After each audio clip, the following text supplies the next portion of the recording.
बुंदेलखंड के सूखे पठारों पर बसा था एक गांव माधोपुर। वहीं एक टूटी फूटी झोपड़ी में रहता था शिवा, एक गरीब, मेहनती और ईमानदार युवक जिसे किस्मत बार बार धोखा देती रहती थी। शिवा खेत में फावड़ा चला रहा था। तपती धूप में पसीने से लथपथ चेहरा पर हिम्मत अब भी बाकी थी। खेत बंजर पड़ा था, पानी की एक बूंद तक नहीं थी।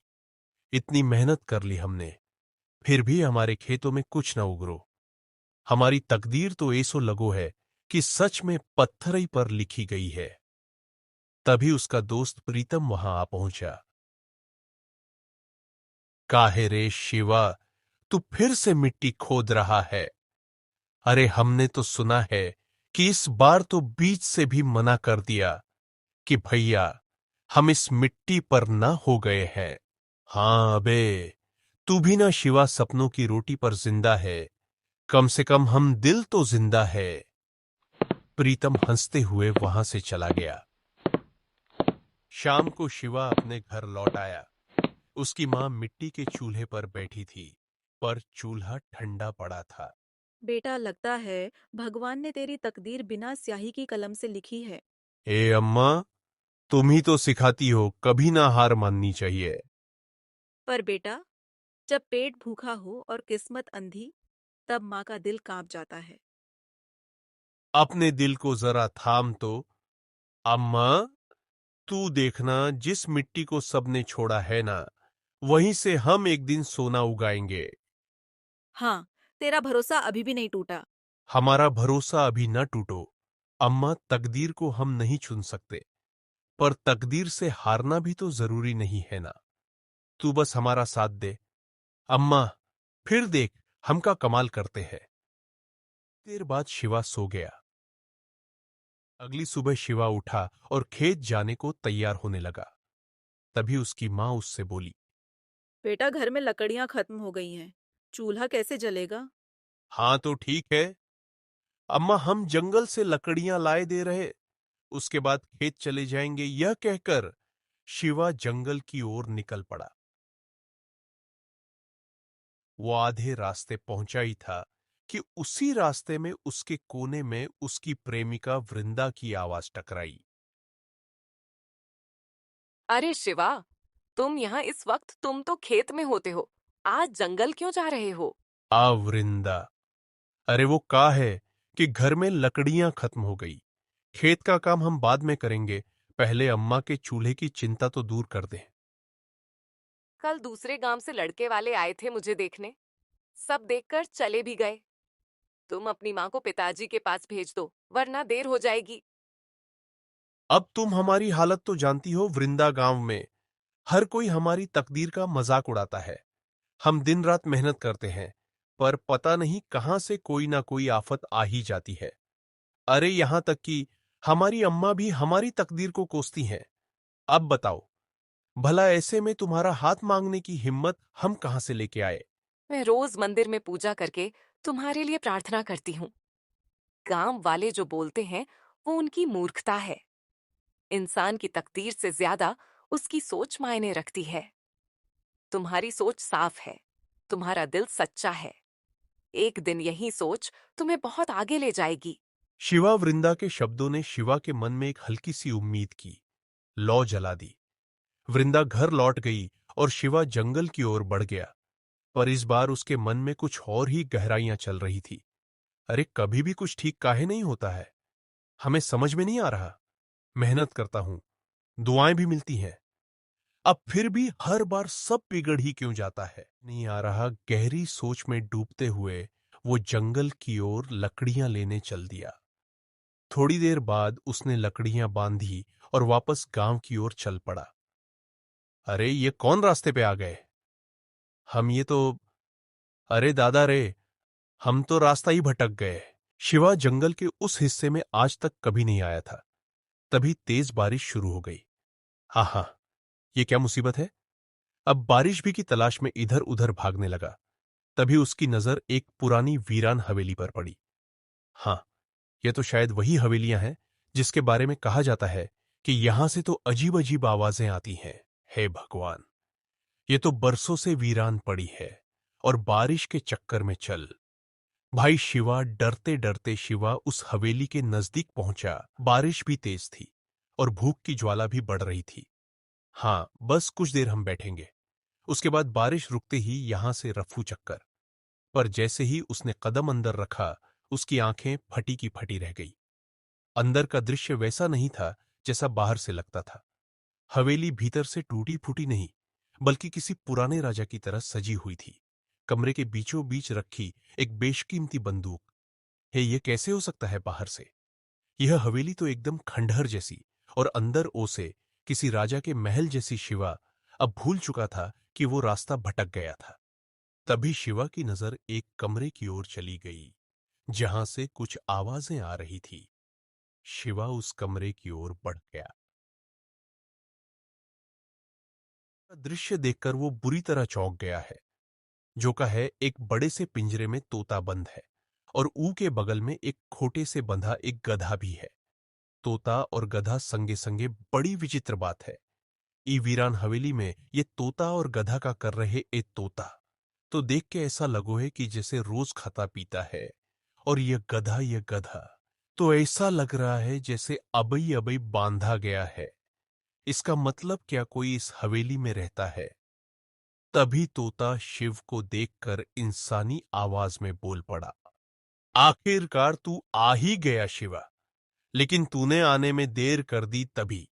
गधा भी इंसानी आवाज में बोल पड़ा। तो क्या हो गया? अगर सुबह का भूला शाम को आ जाए तो उसे भूला ना कहते। उन दोनों को इंसानी आवाज में बात करता देख शिवा बुरी तरह घबरा गया, और तोते की ओर देखकर बोला, जो कैसे संभव है?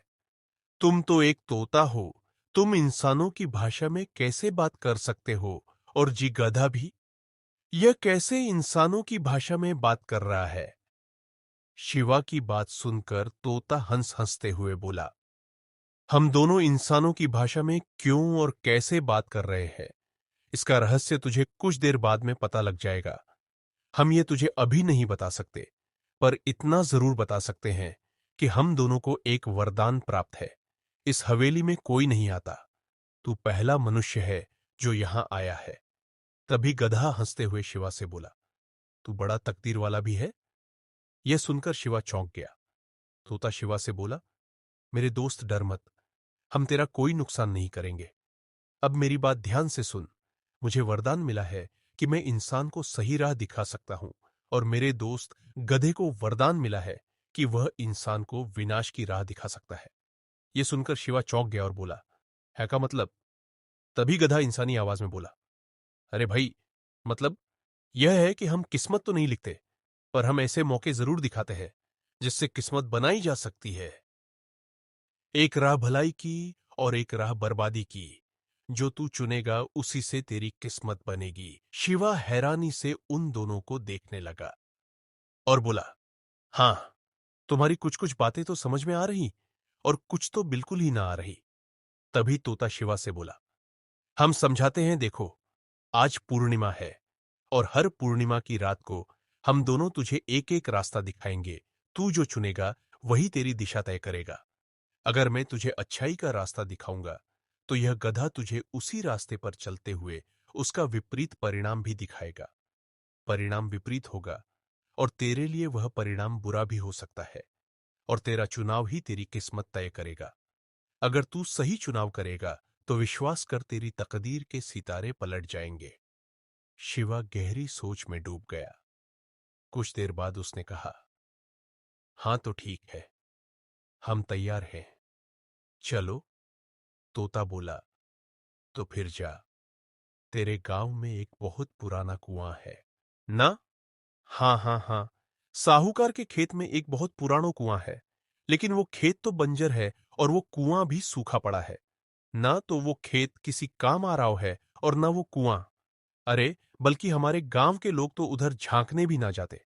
लेकिन तू जा, उस कुएं में एक तांबे का बक्सा है। तुझे कुएं के अंदर उतरना होगा, और कुएं के अंदर घना अंधेरा है। जब तू तलाशी लेगा तो तुझे वो बक्सा मिल जाएगा। उस बक्से में बेशुमार सोने चांदी के गहने रखे हुए हैं, जो एक राजा के हैं। हां, अब वो राजा इस संसार में नहीं है। हजारों साल पहले वो इस दुनिया को अलविदा कह चुका है। उसने वो गहने वहां छुपा कर रखे थे। तू उन गहनों को हासिल कर सकता है और अमीर बन सकता है। यह सुनकर शिवा खुश हो गया। वो जाने ही वाला था कि तभी गधा बोल पड़ा, लेकिन रुक जा रुक जा, अब मैं तुझे इसका विपरीत परिणाम बताता हूं। उस कुएं की दीवार बहुत कच्ची है, क्योंकि वो वर्षों से सूखा पड़ा है। जब तू बक्सा निकालने लगेगा ना, तब दीवार गिर सकती है। तू घायल भी हो सकता है। चोट इतनी गहरी हो सकती है कि तेरी मृत्यु भी हो जाए। इससे बेहतर एक दूसरा रास्ता बताता हूं। सुन, तू सीधे साहूकार की हवेली में घुस जा।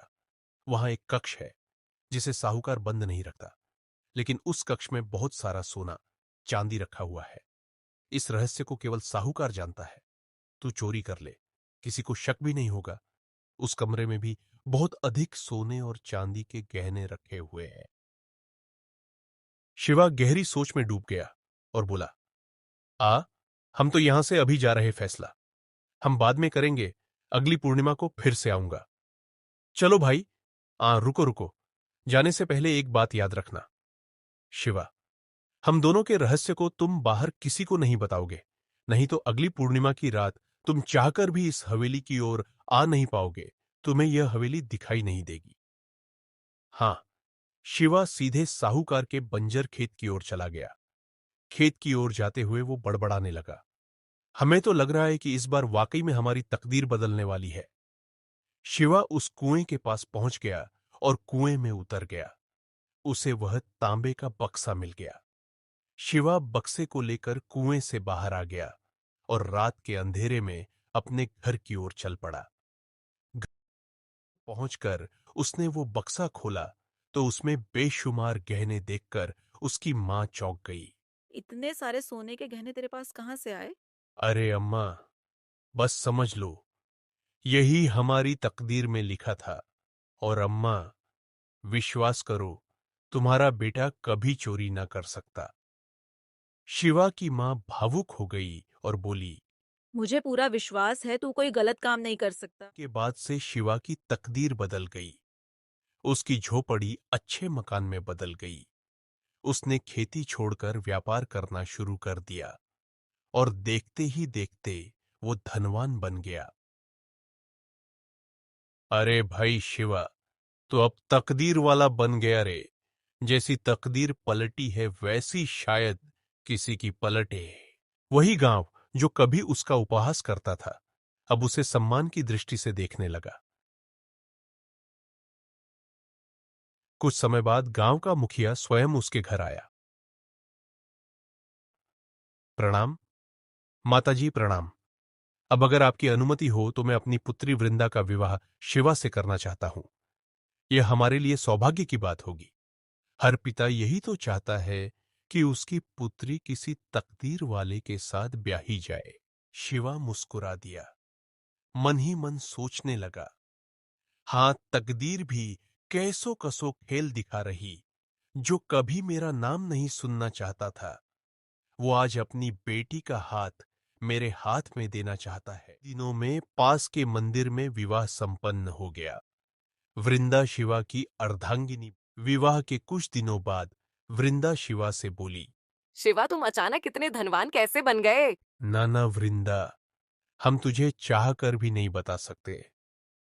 अरे बस तुम इतना जान लो कि यह सब ईश्वर की कृपा से हुआ है। हमने कोई गलत काम नहीं करो। अब मैं दोबारा कभी नहीं पूछूंगी। मुझे तुम पर पूरा भरोसा। बीतता गया, लेकिन पूर्णिमा की दिन शिवा को फिर से तोते और गधे की याद आई। उस दिन कुछ खींचता हुआ उसे हवेली की ओर ले गया। हवेली की दहलीज पर कदम रखते ही दीवारें कांप उठी। अंदर बैठा तोता और गधा शिवा को देखकर चौंक उठे। हमें लगा था कि अब तो तू हमें भूल गया होगा, तेरी तकदीर बदल चुकी है। अरे ऐसा कैसे हो सकता है? मैं भला तुम दोनों को कैसे भूल सकता हूं, लेकिन आज मैं किसी इच्छा से नहीं आया। मैं आज यह जानने आया हूं कि तुम दोनों आखिरकार हो कौन। हां, अब वक्त आ गया है सच्चाई बताने का और हमारे श्राप से मुक्त होने का। तू हर बार भले रास्ते पर गया, इसी वजह से हमें आजादी मिल रही है। हम तो बस रास्ता दिखाते हैं, भगवान ने हमें यही हक दिया है। चुनाव तेरा लेखा जोखा, उसका तू है तकदीर वाला। क्योंकि तूने सही चुना तो क्या तुम सच में हमारी मदद कर रहे थे या हमें भटका रहे थे? हम इस हवेली के श्राप है। सुन, इस हवेली में एक राजा रहता था। उसने यह ठाना था कि हम एक व्यक्ति को दो राह दिखाए गए, जो एक राह आसान और दूसरा राह कठिनाइयों से भरा हुआ होगा, पर सही होगा, जिसे वह पूरा नहीं कर। राजा के दो सेवक थे, वो हम है। हम इस श्राप में फंस गए। अब हम इस श्राप से मुक्त हो गए। देखते देखते गधा और तोता इंसान में बदल गए और वहां से अदृश्य हो गए। शिवा अब अपनी पत्नी वृंदा और अपनी माता के साथ खुश रहने लगा।